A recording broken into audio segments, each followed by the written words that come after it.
This is the Shure SM7B, a legendary microphone. It even says so on the box. It is notorious for being one gain-hungry boy, and for that reason, it's no surprise that everyone recommends buying a Cloudlifter when purchasing this.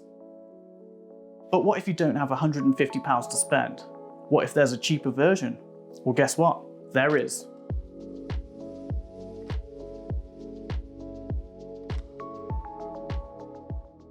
Hey, I'm Chris Wilmshurst, and this is the Sub-Zero MB1, a microphone booster designed for a clean boost of gain. But before we dive in, may I please ask you to hit that subscribe button and the thumbs up button if this video helps you in any way. It goes a really long way to helping this channel and shows that this content is appreciated. The MB1 is advertised to give you a 30 dB boost of clean gain. It does look identical to a Cloudlifter, other than the fact that it's black, not blue, and from my short time with it, it's safe to say it does what it says on the tin. But don't take my word for it. Let's do a quick test. This is a test of the Shure SM7B. It's a pretty hungry boy. This is a test of the Shure SM7B. It's a pretty hungry boy. This is a test of the Shure SM7B. It's a pretty hungry boy. This is a test of the Shure SM7B. It's a pretty hungry boy. So could you tell a difference? Well, here's what's what. Without the MB1, I have to crank up my 3rd gen Scarlett Solo all the way up to about 95% gain. With the MB1, I have the gain set to perfectly in the middle at 50%. The MB1 does require 48 volts phantom power to work, so make sure your interface supports this if you're planning on getting it. Now the cost of this is $24.99, so why is it so cheap? Who knows? I'm not an electrical engineer, but I have read online that a few of them have failed when unplugging the microphone without turning off phantom power.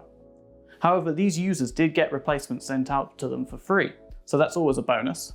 I will say though, the user manual was pretty useless. I understand it's very self-explanatory on how to use, but I was hoping it would shine some light on any precautions you have to take before plugging anything in. But at this price, I could purchase 6 for the cost of one Cloudlifter. Would they outlive the Cloudlifter or perform better? I'd probably say they could with a great deal of care.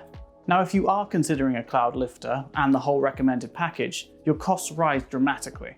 You have the microphone at $350, an interface for approximately £100, a Cloudlifter at $150, and 2 good quality XLR cables, which would total, we'll say, a conservative £50. That's an additional £300 to use this microphone. So by knocking off around £120, you're saving a bit of money which you could then spend on a nice microphone arm, like the Rode PSA-1.